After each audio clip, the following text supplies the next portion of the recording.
Bon dimanche, shalom chez vous. Vous êtes en direct de l'émission Jésus-Christ Pain de vie. Jésus-Christ Pain de vie, c'est une émission animée par les messagers de la bonne nouvelle, les pasteurs Salomon, Proverbe 30, pasteur de la diaspora, bien connu partout au monde sur Sentinelle TV YouTube. Vraiment, nous bénissons le Seigneur qui nous fait grâce encore.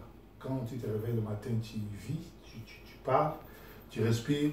Glorifie Dieu parce qu'il y en a plein aujourd'hui. Il y en a beaucoup qui sont en Suisse, qui sont dans des hôpitaux à travers le monde pour seulement respirer. Mais toi, tu n'as rien payé. Tu te réveilles en bonne santé. Remercie le Seigneur. Nous, chaque dimanche, nous disons célébrons l'Éternel et nous allons partager sur un petit sujet. Alors, nous allons pas bino. Vous avez qui ébélé, Yakoluba, pasteur, Obungi, pasteur. Tozo lando sous pasteur, Nazaraki, na mobembo na mboka Brazzaville, nazo mela mwati ya Jinja parce que Mali ya li oyebi. Alors, tangu okokisi 50 ans kimaka sukali, yaka biloko bololo mingi et ça va vraiment ennemi à sucre na ya mungwa. Si on veut vivre longtemps parce que bah malade est belé. Okoya kokanga noko ndoki tata mwasi ndoki pourtant yo moko oyebaki ko bongisa finalité awa nazo rendre hommage na bandeko ya église na ngai ya Masina oyo tobengi na kombo ya la moisson mondiale chemise oyo mo Christ bazali mwinda ba mama ya Masina nde ba tongelaki nga délégation oyo ekokutana na Brazza parce que ça fait 12 ans nakenda Kinshasa te me na suka Brazza parce que biso tozamo ba tête oyo Kabila zoluka kata pour tout ça, réveil et éveil patriotique. Yango, tout le monde a été Nzambe, Azorokumu, Kalamini, les Rwandais et leurs collaborateurs, nous les révérons plus. Donc, les alliés, Maramouzou Gana Congo, les alliés, Nzambe et Mouroumta Kambiango. Nzambe et Mouroumta su contrôle. Parce que Maramouzou Gana Congo, les alliés, punition Nzambe. Et là, on est à l'église à Congo, il y a eu des infiltrés, des faux frères, des faux pasteurs, des francs-maçons, on est côté ici dans l'église, comment même le président de l'église de réveil, résultat nanga à l'église de réveil, tala azoli ga retriché, tala abosani kolanda, ba vidéo, il y a pas prédécesseur naï, malu et autres. Nanga, baninga nanga, église nanga, boyebsa nanga alanda ba vidéo ya malu na ba tumususu wana oyo, ba legaki liboso na inde basuka. Donc voilà. Lelo et là, dimanche, nous n'avons pas mon labino. Nous allons bon à Katia Sentinelle TV. Nous sommes à France, à Belgique, à Wak, Bozobena. Merci pour le soutien à Bino. Mais écoute, tu commis dans mon Oyo, tu continues en 2019. Bozo Senga Mingi, Bolini Pasteur, Azala tout le temps dans la vidéo. Asale la vidéo, Ate la Bino, Alubela Mamoka. Mais soutien est athée. Pour être dans la vidéo, il faut dans la caméra, il faut dans l'internet, il faut dans le transport, c'est-à-dire il faut dans la carburant, dans l'assurance. Alors, nous avons appel mon na batu o baniba comme partenaire à Sentinelle TV. Au moment que Proverbe 30, les temps que patriote à ça malam. Au moment que pasteur Salomon Proverbe 30, et tant que pasteur athée à comme malam. En tout cas, Benga na 0044 79 400 86278 le baka pasteur nga na ina comme partenaire na yo chaque fin de mois na banotia 10 euros 20 euros 100 euros par rapport à ndenge molimo nzambe ko toucher parce que toza mana posa ya mbongo toza jaka ba pasteur ote ba ya ko pesa ba fo ba prophétie pour être pesa mbongo mais toza na ba bosenga à chaque fois na kenda Afrique na zongaka sans sapato sans bilamba pour na kabaka nyos na babola. À part wana nazana bana babola oyo na soutenir na futela na Minerva na ida bango. Donc mbongo yozo pesa ezali zo kabela ngate muzo tia musala nzambe kaka na kati ya mbongo wana pardon to foot internet ba transport ya pasteur ali na voyageur trop et puis bana babola na ba veuve ba ozana part.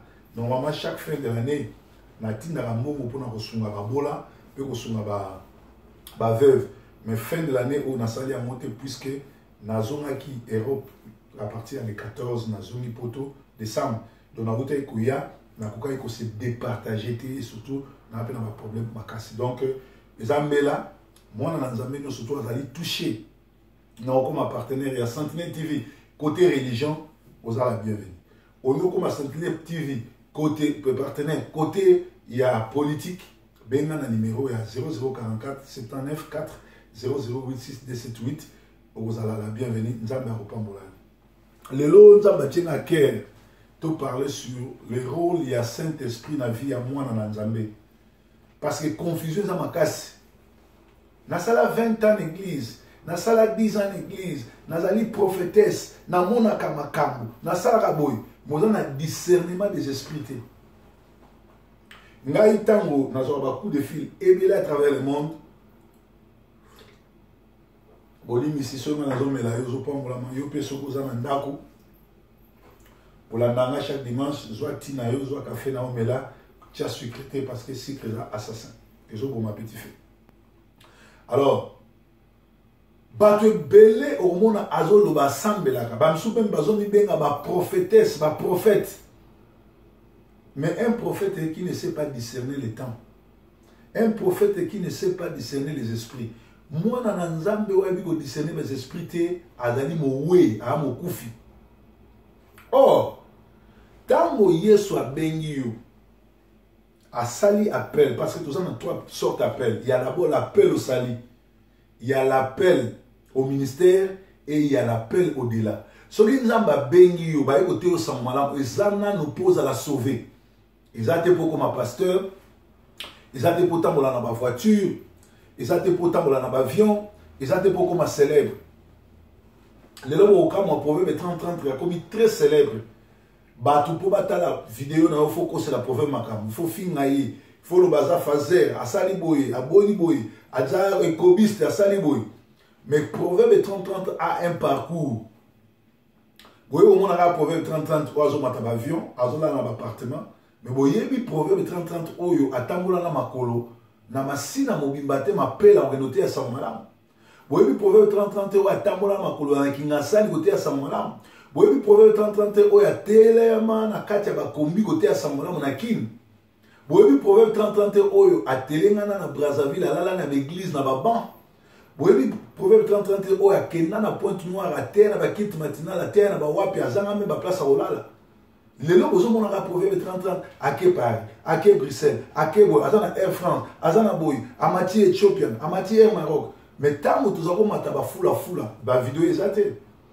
Ndeko, c'est-à-dire nous avons un passé. Tobilika na possibilité. Tous un parcours et parcours wana ezalaki facilité. To persévérer, nous avons une persévérance na biso, yango lelo a élevé biso na rang to komi lelo. Et puis ça va tout soit tout na pasteur proverbe, église na Manchester na Londres kufa, ozara sous pasteur te bonabo. Écoute, il y a une très grande différence entre être un pasteur qui dirige une église locale et avoir un ministère. Na niveau oyo nga na komi nango nazali moko ya ba premier pasteur congolais oazo bénéficier na internet lelo donc nazali na niveau ya ministère na ngezo ganga je suis connu partout naza suna tin église naza na église nazo kamba mais naza likolo ya église et ça ko ba ndeko muso ba américain oti ko mona za na église te boko ka kende ko te na Honolulu akende ko te na Japon asali plein et loko zo sanga biso ka ba partenaire par exemple j'arrive na Congo Brazzaville. Ngai na refutela appartement $1000 par mois. Ce n'était pas à moi de payer, ce n'était pas à vous, à travers le monde, mes fidèles, d'envoyer les mandats. Je bénis tous ceux qui ont envoyé les mandats à travers le monde. C'était aux partenaires de l'église de Brazzaville de me prendre en charge. Mais comme les gens sont envoûtés, ils suivent des Walesa, ils suivent des barakas qui sont des sorciers, qui sont des faiseurs de miracles, qui achètent les gens pour faire de faux témoignages, alors ils ont été grâce. Mais dans la bâton sous dans Brazzaville, où ils peuvent avoir une révélation, ils peuvent assister à une offrande, à une volontaire, à une dîme, à une contribution. Neti papa moko azaki na biso mikolono so très fréquent azaki nanga ne bandeti na suka papa mwanza na bana naïf nzamba pambola bino eza bano bazoyemba mukoba ba ngana mama gali pa na bango kuna. Donc ce papa a été tout pour moi. Tokutane na shop monene ya na score na ko somba na uchi poto na ko somba ba biloko ya biso boyebi ka bato mi papa koto to liaka to kutana papa mais c'est proverbe ayoka nga na voix aya minga abandi ko supporter ngana timu ko la suka nzamba pongo la papa ça dit tozana posa ya ba partenaire ba se manifester o ba ko futela biso ba studio o ba ko futela biso ba place à kovanda ko tia mutu kano na disposition en pasteur mais les lobino lokola bozangi Saint-Esprit bozo soutenir ba sorcier bozo soutenir ba charlatan mais boboy ko soutenir musala nzamba solo écoute laisse-moi te dire sokozui un écoutant aujourd'hui mbongo na yo aujourd'hui présence na yo aujourd'hui mutu na yo opesi info pasteur atia liboko opesi mbongo na yo na ministère info pasteur net ba walesa net ba kabungu ba walesa net ba chatumba ba pasteur wana to lokuta wana ba walo mutenga do ba pasteur wana nyo to lokuta soki yo si mbongo na yo sorry ba mutombo ka lombo ba sonika futa ba kutino ba to ba pengwa soki yo so mbongo na yo o seme na kati na bango au milakeli mabe pour soutenir un aventurier, un rebelle, au comme un problème dans ça. Par contre, ce qui est bon au tiers na quatrième ministère, il y a mutu oyo. Alors ça les nzamba solo, il y en a quatrième génération de pas moi. Parce que nzambe Dieu il punit jusqu'en quatrième génération, il y a bateau bazo aïri. Ko aïri nzambe les aïri ko supporter un faux pasteur. Batondi na Manchester, batondi na Londres, na Paris, na Bruxelles. Na Suisse, na Allemagne, plein de pasteurs angolais, bazaba oya bazombo, bazaba ndoki. Et lelo oyo église, ya nzambe malamu, banani ba bebisamu, izaba luba na bazombo ba memi kindoki, ba loki ba teza na Londres za oui ma surtout na Suisse. Na auto za dernièrement na Suisse, na oki ba témoignage ya ba pasteur bazombo na ba luba, oya ba ndoki parce que bazombo na ba luba malamu ba ali, na encourager ba ngwa sa musala nzambe malamu. Mais azoba oya ba luba ne ba loki ba ni l'église moi été. Et au moment tout ça, un problème, il n'y a pas seulement de faux pasteurs, il y a aussi de faux chrétiens. Mon dimi oyo azanga Saint-Esprit a nous supporter un pasteur sorcier.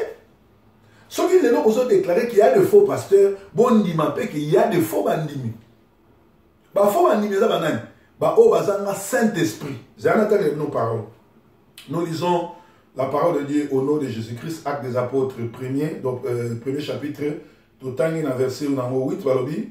Mais vous recevrez une puissance, le Saint-Esprit surviendra sur vous, et vous serez mes témoins à Jérusalem, dans toute la Judée, dans la Samarie et jusqu'aux extrémités de la terre. Donc, awa, Actes des Apôtres, et Ali Bongo, qu'on continue de le Yesu Akenda, à Koufa c'est quoi? Apôtre Baleka, Yonanga lelo toujours continuer Actes des Apôtres. Yesu Akenda, ça va y aller, beaucoup yamba puissance moko. Puissance wana soge yé. En fait, ils ont présence en Zambé, puissance en Zambé, quand il y a kati ya mutu, oya yambi Yesu. Et là, quand il y a Saint-Esprit au sala, na vie à moi en Zambé, ils ont révélé au Christ kazanzam. Les gens vont te belé à Sambé la mais éviter que Yesu Christ, à moi en Zambé te, à moi en marité, mazali Zambé yemoko. Surtout qu'il y a 1 Jean 5, bandana 29, tout le monde a dit Jésus Christ ou ayaki. À la guise d'Ambété, mais à qui présence ensemble. Parce qu'Esaïe a dit, un fils nous aide, un fils nous a été donné, il s'appellera, il est Père éternel, il est Emmanuel. Emmanuel est là, ça dit, Nzambe na kati na batu. Alors, si vous avez Jésus-Christ, ça moi na Nzambe. Si vous avez la nom du Père et du Fils et du Saint-Esprit, vous allez idolâtre. Il n'y a pas trois dieux, il n'y a qu'un seul Dieu qui s'est manifesté en trois personnes. Donc, Jésus-Christ, a Nzambe.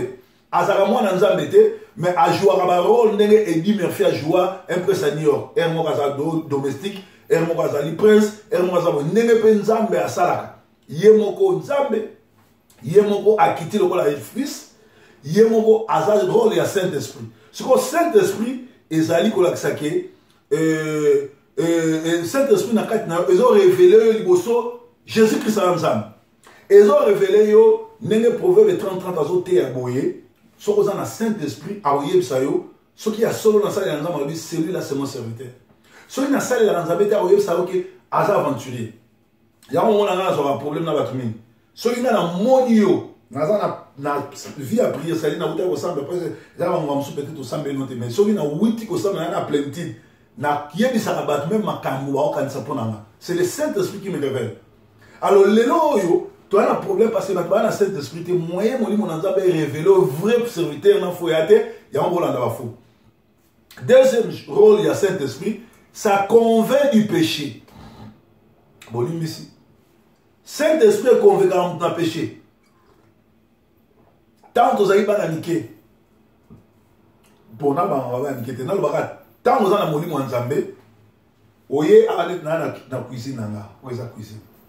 Les choses en goyo, babilo on surtout en goya. Mais na ye awa na iba par exemple sucre oyo.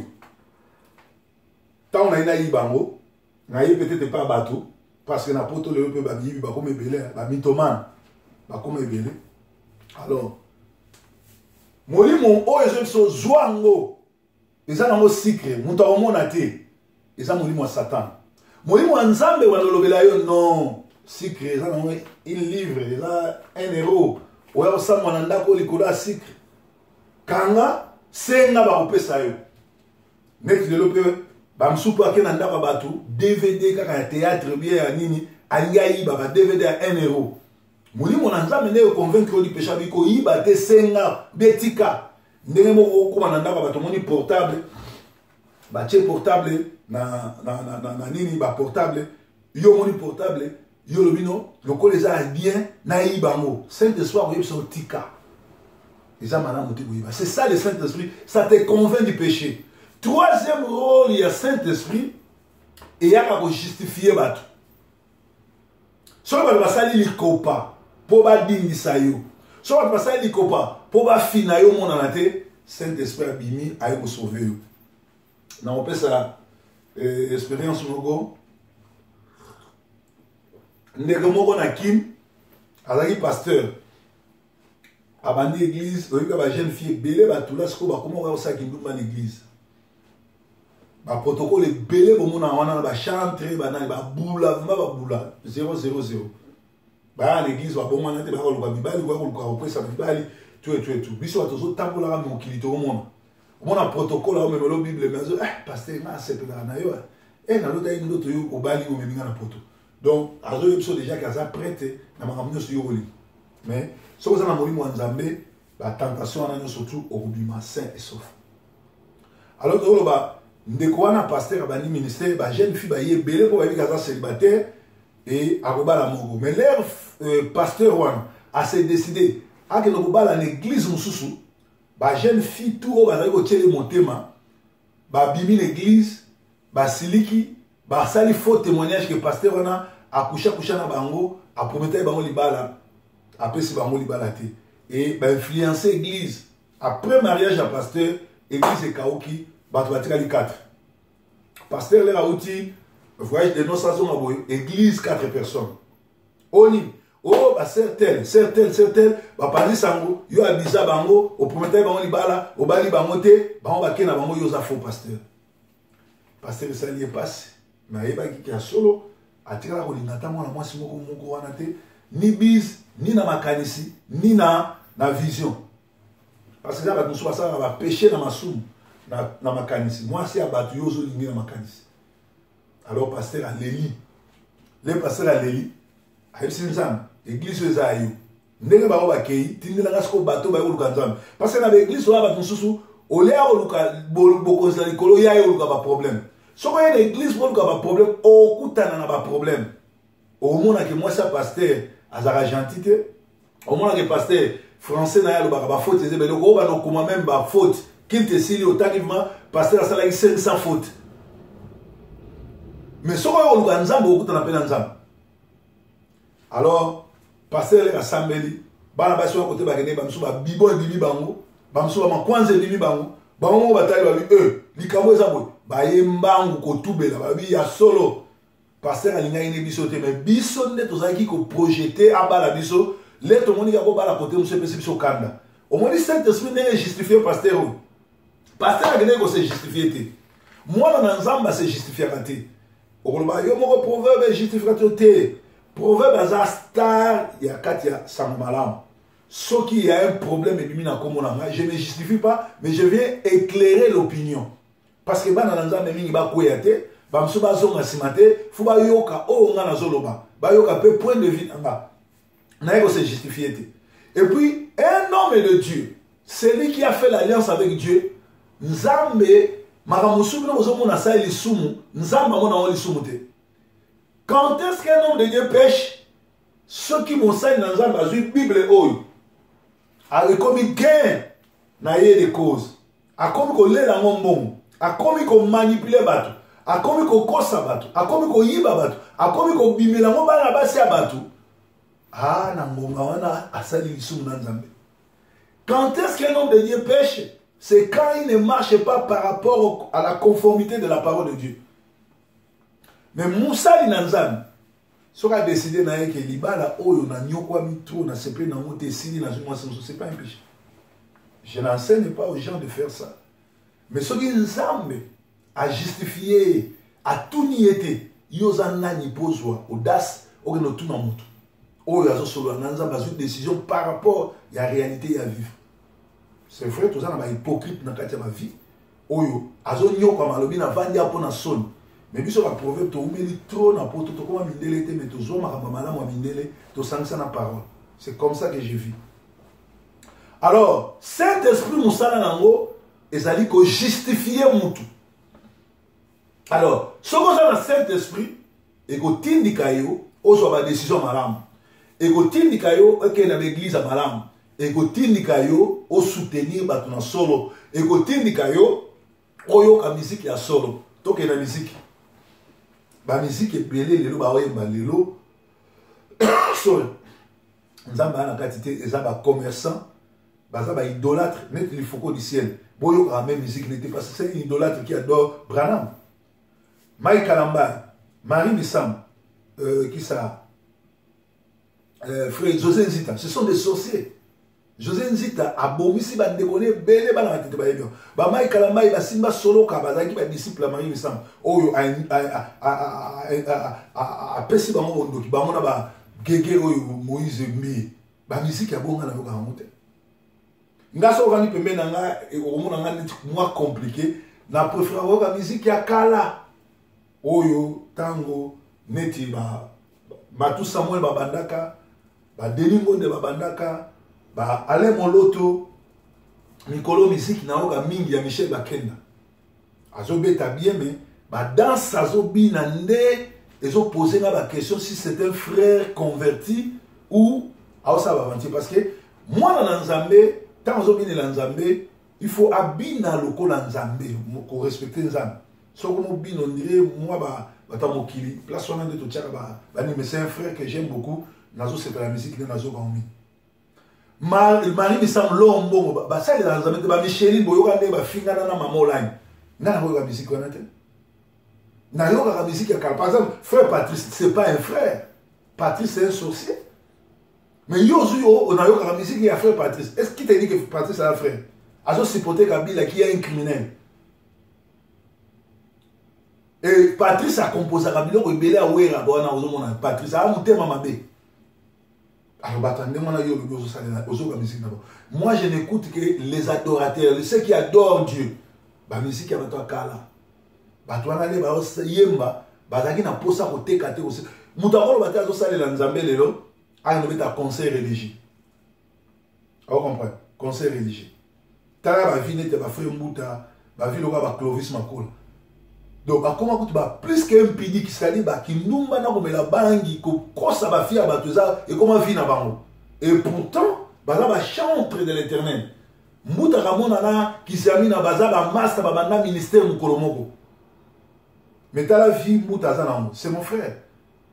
Fumeur de chanvrier, kobota par-ci par-là yé, comme na vie à mon pagano yé. Batora ba toma le kouf. Ba bunga nzela kala. Alors, toujours, c'est la bataille va se repentir. C'est-à-dire, tant que yo ozali ko sali la Nzambe, ozana Saint-Esprit, okoye bakolanda, oaza malam, oaza mabe. Et ça dit bongo, matin à l'élo à dimanche, les rôles du Saint-Esprit. Alors, ceux qui ozana problème au niveau de Saint-Esprit, comment on y a Saint-Esprit? Et ça va simple. Bah, Saint-Esprit, mutumoko ozana Saint-Esprit, à rebond de la ponayo, au Saint-Esprit, ton Nzambe yemo reposant ba disciple mususu.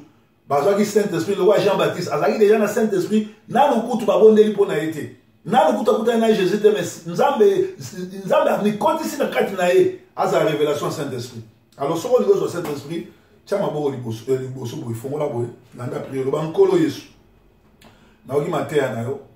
Na lingi na za rempli la puissance du Saint-Esprit pour na kokoyeba wapi mutu mabe wapi mutu malamu pe impacter bon moinanga parce que soki na yebi koyamba Saint-Esprit te moyen pe na yeba vrai na faux na musala nzambe zate. Tout le monde est bon comme une excuse. Amen. Yo va gasko kimia, ngasko na obonde la pona yo. Père, na tiki multitude la bateau bazo la nanga na maboko no yo to pesinga matea o. Tiki de puissance à Saint-Esprit. Et que nous toucher frères, sœurs, ou nous surtout à Niamo. Saint-Esprit est kota na bo moya moko na moko et impacter bo moya na bango. Peut-être on kuta na lola ba ko témoigner. Tout le monde est bon comme une excuse. Amen. Alors, mon soir dans le Saint-Esprit, avant que ne jamais l'église oyo, moi c'est un pasteur. Parce que dans la Bible, moi c'est un pasteur. Moi c'est un kamba maman, moi c'est un yemba, moi c'est un thé maman, mais moi c'est un pasteur. Sauf que dans l'église oyo, moi pasteur, moi c'est un kota lolate. Tanga 1 Corinthiens 6, dans la 9, na 15, 16 au monde amour. Les efféminés, efféminés ali batu oyo, bazara dirigé par Bassi. Bato oyo ba mibali bazalaka lokola basi bakoma bapede bato oyo bazalaka na influence basi lokola ba Jézabel. Alors moi c'est nyonso tout oyo a mobali nyonso tout a komisa moi c'est pasteur exemple esprit à Jézabel motetinda qui pasteur wana a komisa moi c'est pasteur. Mais je reconnais ba servante nzambe ba ali, je reconnais ba prophétesse nzambe ba ali et na collaboraka pe na mutu soko komisa moi c'est pasteur atomi komisa moi pasteur soko invité nga na koya pour ngam na vice nzambete na ko travailler na ko sepela ko travailler na yo mais na ko yebisa yo te que yo au côté ate yo za boete mais na course na yo so que pasteur moi ça raté nzambe na ngaza na bino bon dimanche et aí bon Sentinelle TV avec le messager de la bonne nouvelle le pasteur Proverbe 30-30. Alors montrons surtout à aller soutenir Moussa na biso benga na 0044 79 400 86 278 pour comme un partenaire et à Sentinelle TV. Merci. Bon dimanche. God bless all of you. See you then. Bye bye for now. Jesus is Lord. Hallelujah.